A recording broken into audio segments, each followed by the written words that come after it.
Alhamdulillah, wassalatu wassalamu ala rasulillah, amma ba'd, assalamu alaikum wa rahmatullahi wa barakatuh. Brothers and sisters, this is your brother Imran ibn Mansoor. Welcome back to Naseeha sessions. Alhamdulillah, every Thursday, I'm going to be taking one of your emails that you guys are sending me, inshallah, and I'm going to either give you some advice or respond to a question that you might ask to the best of my limited ability and capacity. So if you guys have any questions or things that you need advice, things that you're a bit shy to talk to people about because they're so deep and personal that you want to keep things anonymous in this way, then you can email me at nasihasession@gmail.com. So today's a bit of a serious topic. In summary, the sister who's kind of emailed me basically mentioned that within a space of a month, she falls pregnant with a guy who's kind of like her, for lack of a better term, boyfriend. She falls pregnant with him. A week later, ends up getting married. And then 3 weeks later, ends up getting divorced by him. So this is a bit of a sad story because, like the sister, she mentioned that, she's young. I think her and the guy are about 19 years old, as she mentioned. But she wasn't a practicing girl.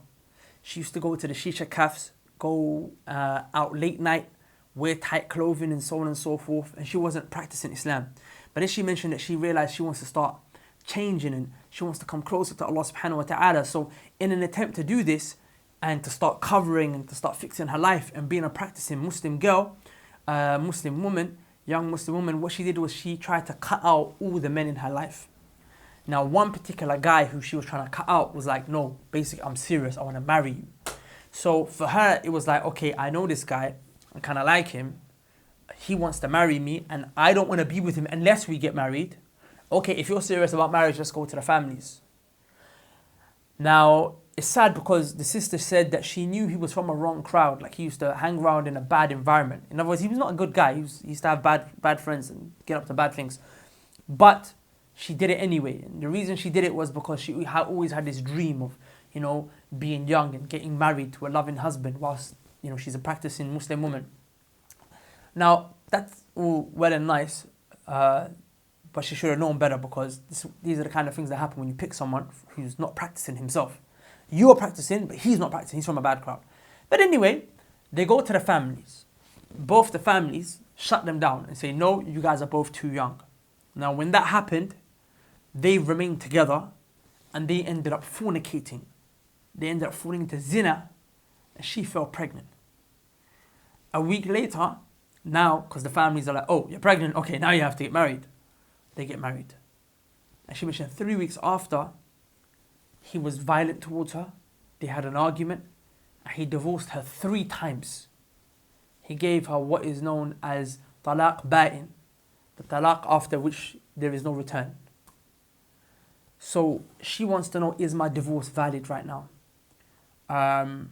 Because she's hearing 2 sides of the story. Saying, no, it's he can still take it back. Pregnancy, blah, blah, blah, blah, blah. So inshallah ta'ala, I'm going to try and impart some advice. Sister, please pay attention, and anyone else who's got a similar situation or even remotely similar, please pay attention. The first thing I want to start off by doing is just reminding you, my sister, this, and all of those who are listening, is that, this kind of a catastrophe in a relationship is what is expected if the relationship begins with the disobedience of Allah. Although I know, my sister, you wanted to and you intended to obey Allah in this process, but these are the traps of shaitan who make you feel like, okay, yeah, I can chat to this guy because he's the one I'm going to marry. But at the end of the day, he's not married to you. And you have to treat him just like any other person. Even if you want to make things halal, you have to treat him like any stranger on the street till you're married. And no doubt the conversations were haram and the communication was haram and the linking up was haram, and that led to this. Allah subhanahu wa ta'ala mentioned, أَفَمَنْ أَسَّسَ بُنْيَانَهُ عَلَى التَّقْوَى مِنَ اللَّهِ وَرِضْوَانٍ. Allah says that the one who builds his foundation, or the one who builds her foundation upon the fear and the piety and the consciousness of Allah, his foundation and that which he built on his foundation is going to be strong compared to the one who builds his foundation upon the disobedience of Allah. What does this mean? You wanted to get married, right? Well, your marriage has a foundation. The foundation is the communications at the beginning that you have with this guy. Foundations is the way that you go about the whole marriage process, right? These are the very foundations. if you did haram in your foundations, if you didn't come with taqwa, i.e. fear of Allah, then that is going to be a very shaky foundation. There's not going to be no barakah in it. There's not going to be no khair in it. It's a marriage that is built on rocky grounds, and it's destined to break and fall. Oh, most of the time it's destined to break and fall like that. Because remember, barakah is what makes a relationship work. Blessing. And Allah will place blessing only if you obeyed Him. Makes sense? So, sister, for you, one of the biggest problems that you made and the biggest mistakes that you made, my sister, and please don't think I'm having a go at you, but I'm just being real with you. The biggest problems and mistakes you made was that you picked the guy from a bad crowd. He wasn't even practicing in the first place. He wasn't even fearing of Allah in the first place. So your foundation was built upon a person who didn't even have taqwa. You picked a guy who was a person who's up to no good. So number one, you pick a guy, any of our sister who's listening, or any of our brother who's listening who picks a girl and she's not practicing, or she's not where her religion needs to be, then you're expecting for that relationship to fail most of the time, because your foundation is not upon the obedience and taqwa of Allah. But then upon that, you added more fuel to the fire, as in you were talking haram to him, meeting up with him and chatting to him, and then no doubt the zina happened. You fornicated. Now fornicating, now you got a guy who's not, from based on what you said, he's not very practicing. You're basically in a haram relationship with him. You want to get married, but you're in a haram relationship. So much so that it reached the highest level of haram, which is fornication. Now, no doubt, things went haywire. No wonder why, you're divorced now with a baby on the way. Do you see, that's why these kind of problems happen. That's why these problems happen, because we didn't start obeying Allah. We should start on the obedience of Allah subhanahu wa ta'ala. This is why Imam Ibn Qayyim rahimahullah, he said something powerful. He said, in his Ad-Dawa Ad-Dawa, he said, people say it's difficult to lower your gaze. It's difficult, when it comes to lowering your gaze. It's difficult to not talk to these girls. It's difficult to not have a boyfriend-girlfriend relationship. It's hard, people say. It's hard, man. Well, he said it's harder and it's more difficult to have to deal with the consequences that come as a result of not lowering your gaze in the first place. It's harder and it's even more difficult to deal with the consequences that come as a result of being in a boyfriend-girlfriend relationship than it is to stay away from a boyfriend-girlfriend relationship. What do we mean here? No doubt, sister, now you're pregnant. You're going to be a single mum and divorcee. That's hard. Wallahi, that is a lot harder. And there's no way out of it. It would have been easier from the get-go just to have not put yourself in this situation by just saying, I'm going to be patient fully. Now, I'm mentioning this to you, my sister, even though I know there's not much you can do about it since it's already happened, but it's important for you to know where things went wrong. And also for our other sisters to learn from this mistake, inshallah ta'ala. You see, my brothers and sisters, what you guys have to realize is that when Allah subhanahu wa ta'ala legislated this religion for us, and He set these laws in place, Allah subhanahu wa ta'ala set them in place so things like this don't happen. When Allah told the women to cover, when Allah told the women to lower their gaze, for the men to lower their gaze, for free mixing to not take place, and all of these things, it was to protect us from falling into these things. Wallahi, anyone who's in a situation where they're now divorced or with a kid or heartbroken, they'll say, you know what, man? Yeah, this is harder than having to be patient upon the obedience of Allah. I should have just been patient in obeying Allah's commands, because those commands are there for a reason, to protect you and I from falling into these things. Don't let shaitan deceive you. Every ayah, every hadith that is there for us, it is there for us, no matter how hard it may seem, no matter how difficult it may seem, no matter how not fun it may seem. It's for your own good. Because the very Lord who created you is the one who legislated this religion for you the way you were created.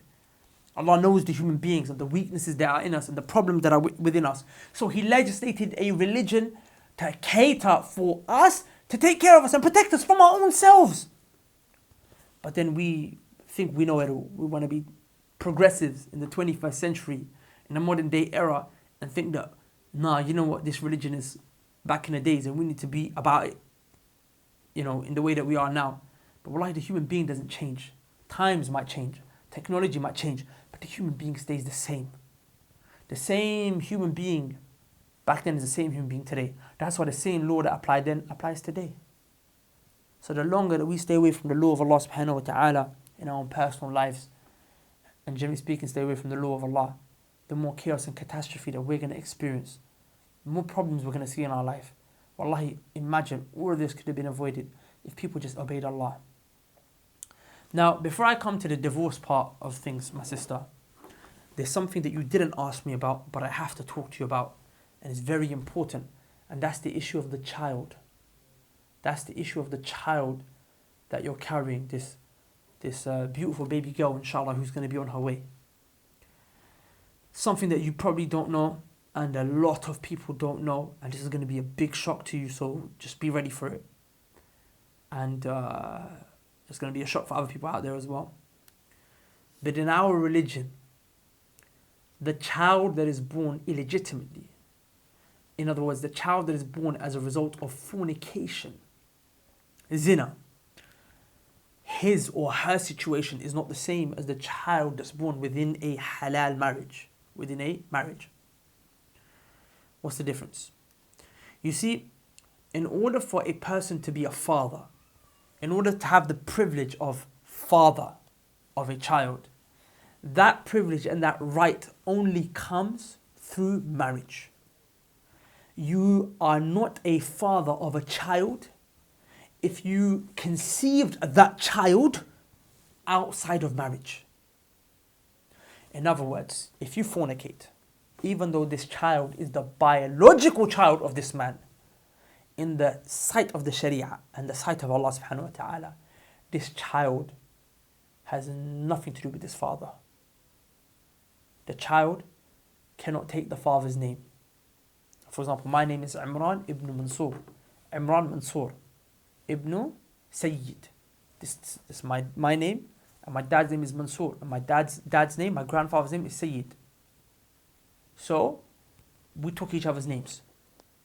But say, for example, there is a sister, and she has a child through zina. That child cannot take the name of her biological father, because that man is not considered a father to her. That man is to her like any other stranger on the street. That man's family is like any other stranger. If that man has sons, and he has this girl who's his biological daughter, that son and this daughter, that son is not a mahram to her. She has to cover in front of all of these people. They're not mahram to this girl. That man cannot be with this girl like she's his daughter. She is like a stranger to him, and he is like a stranger to her. The evidence for this is the hadith in Sunan Abi Dawood, in which the Prophet ﷺ mentioned that if a man fornicates with a free woman and then she has a child from him, that child cannot be attributed to that man. That child so much so cannot inherit from that man. Think about it. You inherit your father, right? You inherit when your father dies, you inherit his money, right? But this is how deep the lack of relationship here is. And the way that Allah and His Messenger have cut this relationship is that if this man who's your biological father dies, you're not allowed to inherit from him. To show you he is not your father. He is not your dad. No matter how much you may say he is your dad. And the Prophet said, even if the father comes and says, this is my child, I fornicated with his mum, or I fornicated with her mum, that's my child, I affirm. It doesn't matter. The Prophet ﷺ said, no, this child is not allowed to be attributed to that father. Why? Because this is a child of zina. This is a child born through fornication. Now, I also want to quote the ulama, Fatawa al-Lajnatu Da'ima, which is a group of ulama, elite scholars who came together and sat together, and they basically passed these Islamic rulings. And I just want to read to you what they said from their fatwa. They mentioned that the correct scholarly view is that this child is not to be attributed to the man who had intercourse with the woman, unless that intercourse took place within the framework of a marriage. And they end by saying, if it was a case of zina, fornication, then the child cannot be attributed to the fornicator, for the fornicator, the zani. Based on that, he cannot inherit from him. This is a matter very serious. And I can give you quotes and quotes and quotes and quotes and other narrations and evidences for days. But I don't want the sit to become too long, and inshallah I hope to go into this topic in a lot more detail at a later date. But this is a very serious issue. Very serious issue. That man is not a dad to this girl. That man and this girl have no relationship. Absolutely no relationship. Biologically, his blood might be in her. No relationship. He can't be her wali, no, nothing. And you know why this is so sad? Wallahi, this is so sad, man. Because there's actually a lot of kids like this out there. And it's their sisters at home who are with dads who are not their dads. And it's just very sad. And I also want to mention on this point that this has got nothing to do with a child. The child is not, in other words, blameworthy. This is not like the Christian religion where, you carry the sins of your parents. No, the child is born like a normal Muslim, clean and pure and free from sin, and is going to live on his or her own merit, and that child cannot be held accountable for the sin of his or her father or mother. But the only difference is that child cannot take the father. Cannot. This is one of the things that come from fornication. And of course, just as a side point, because some people might be thinking at this point, oh, let me get an abortion. Hell no. Abortion is murder. The scholars, they say the worst sin is shirk, which is to associate partners in worship with Allah, for which there is no forgiveness. The second one is murder, and then the third one is fornication. So you're going to do fornication, then you're going to murder a baby. You're going to murder a child. So you went from fornicating to murder. And no doubt, shaitan will take you from murder, or he'll try and take you from murder to shirk. So abortion is not an option. And inshallah, I hope to do a video in a lot more detail on the topic of abortion later on in the future. It's sad that sisters are fornicating and then they're murdering as well. And of course, the men also have a part to play in this. The men fornicated, and then they sometimes push the girl to murder their baby through abortion. Everyone has a role in the sin in that regard. Finally, the issue of divorce. Yes, sister, the divorce is a full divorce. You're only allowed 3 divorces. Whether you say, I divorce you, طلقتك ثلاثا. Whether you say, I divorce you 3 times, I give you 3 in 1. Whether you say, طلقتك or طلاق, I give you 3 divorce. Or whether you give her 3 divorce at 3 different stages. It doesn't matter, it's a complete divorce. Even if he divorces you in pregnancy, it's a divorce. Yes, a man is not allowed to divorce a woman in pregnancy. It's haram for him to do so. But if he does it, the divorce will still take place. It's sinful for a man to divorce his wife while she's pregnant. But that doesn't mean the divorce won't happen. The divorce still happens, but he was sinful for doing it while she was pregnant. Do you see? Now the sister asked that, does she have an iddah? Iddah is basically 3 cycles. Depending on, there's 2 views. It's either 3 menstrual cycles or 3 pure cycles. 3 cycles of purity or 3 menstrual cycles. If a man says to her, I take you back before these 3 cycles end, before the iddah ends, then he can take her back and the divorce doesn't count. That can happen only if he's only given you 1 or 2 divorces. But the moment he gives you 3 divorces, the both of you have to separate immediately. You still have to count your iddah, you still have to count your 3 cycles. But he's gone. So I just want to explain that again. There's 2 types of divorce. There's the divorce where you give her 3. Whether you say talaq all in one, or you say 3 in 1, or whether you give it to her 3 times over a year. You divide it once every 3 months. The point is, once you give 3, once that word 3, talaq, comes out of your mouth 3 times, it's game over. When that happens, you have to immediately leave the girl, even though she still hasn't finished her iddah. She might still be counting her 3 cycles. But you two are haram for each other and cannot be with each other now. It's game over.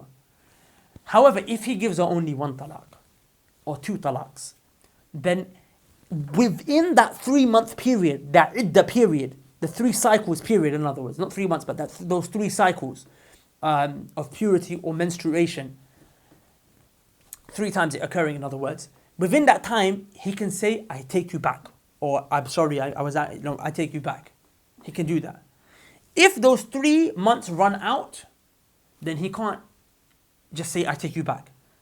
he has to perform nikah all over again with the wali and all that. He has to perform the nikah.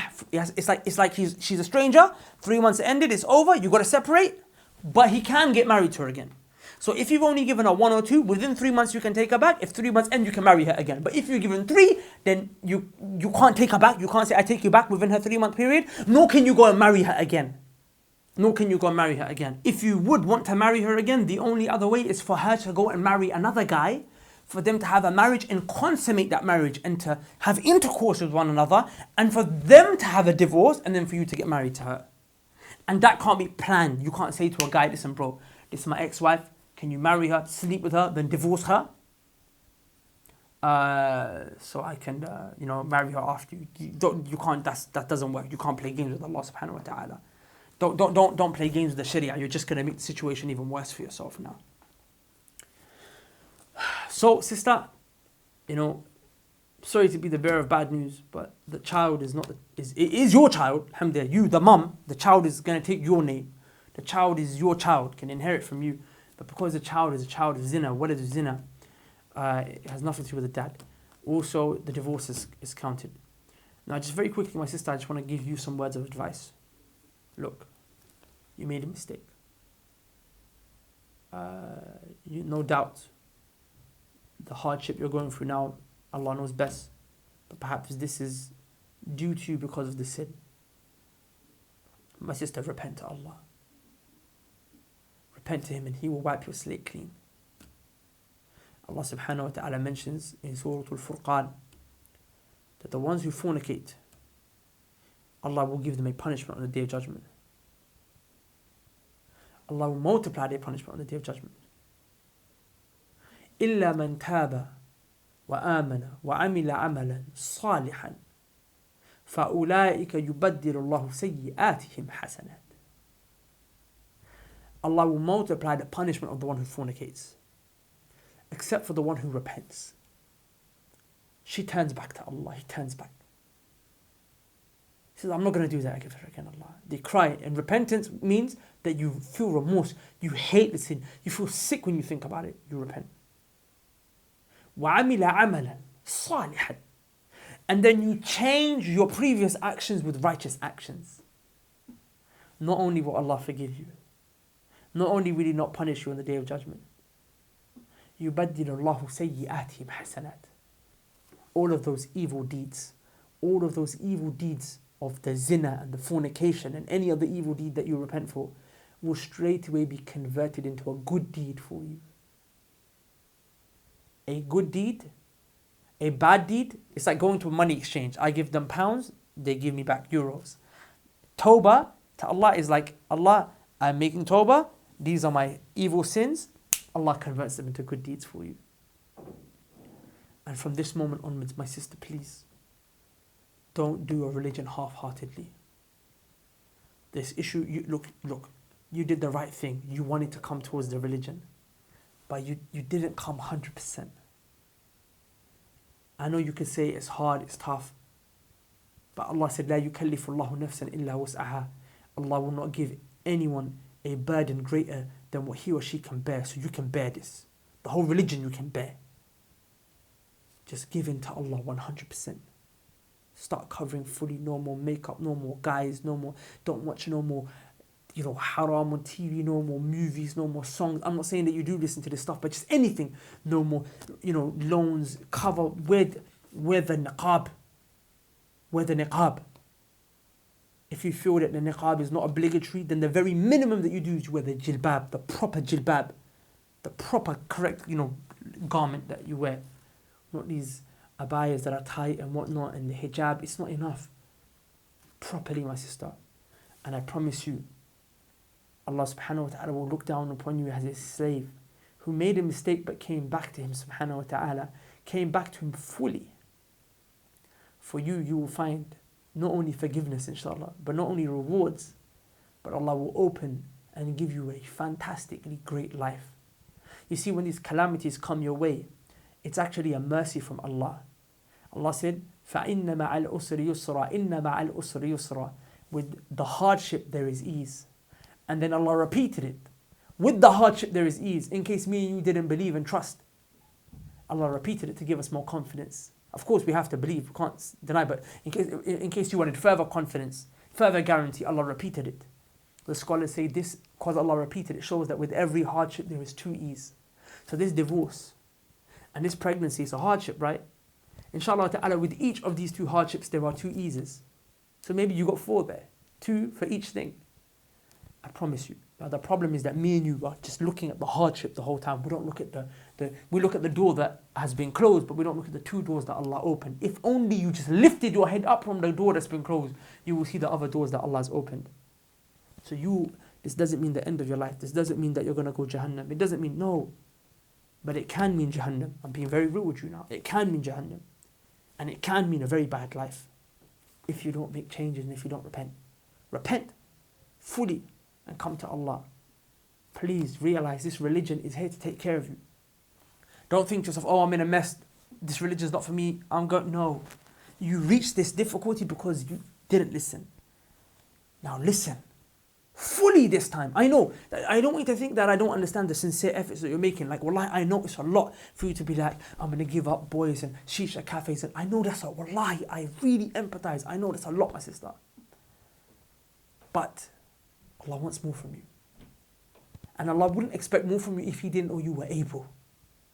And one of the reasons why He wants more from you is probably because He knows you can do it and He has a massive reward waiting for you. So don't let yourself down and don't let your Lord down. Remember, a teacher in school gives her student harder work because she believes that he or her can come out with higher grades at the exam. But then the example of Allah is much greater and higher than a teacher. If Allah makes your life harder and gives you greater tests and expects more from you, it's because He knows you can do more. He knows you can pass this test, and He knows, and for it He has a massive reward waiting for you in paradise, in this life inshallah and in the next life. So please take my advice, come to Allah wholeheartedly, you and anyone else who is in this situation. I hope I could be of benefit. If you have any more questions, please email at naseehasession@gmail.com. I would also advise you guys to please check out our program called Muslim Survival Guide. It's a program we made particularly for young brothers and sisters like yourself who don't really know necessarily much about your religion, but you want to learn. So, for example, one of the programs we have on there is called Game of Marriage, in which we go through in detail the marriage issue. From not being married to how to find a spouse, to how to do things halal, to how to approach everything. Well, not everything. How to encompass everything is only for Allah, but as much as we can. A lot. There's definitely no course I've seen out there in the English language that's in this much detail. And I'm not trying to praise it because I'm doing it, but just genuinely just being just factual. I haven't seen anything like that. Then we're going to go into the marriage, the wedding night, everything inshallah ta'ala, relationship between husband and wife. We're going to discuss the issue of divorce as well. I've probably, I think, done maybe over like 20 videos in the series, and we have just been discussing the pre-marriage, not even the wedding ceremony. This is going to be a long course with a lot of detail, and anyone inshallah who wants a successful marriage would learn what the religion says about this stuff. So I would ask you to go to the link below and register for Muslim Survival Guide. And not just the marriage program, there's so many other courses, and every month we try our best to release a new course. So please go to the link below inshallah ta'ala and join us there. With that said, I have to love you all and leave you. I am your brother Imran ibn Mansoor. Please don't take anything I say with in a bad way. It's advice from your older brother who's concerned for you, and I have to just keep it real with you. Anyway, assalamu alaikum wa rahmatullahi wa barakatuhu.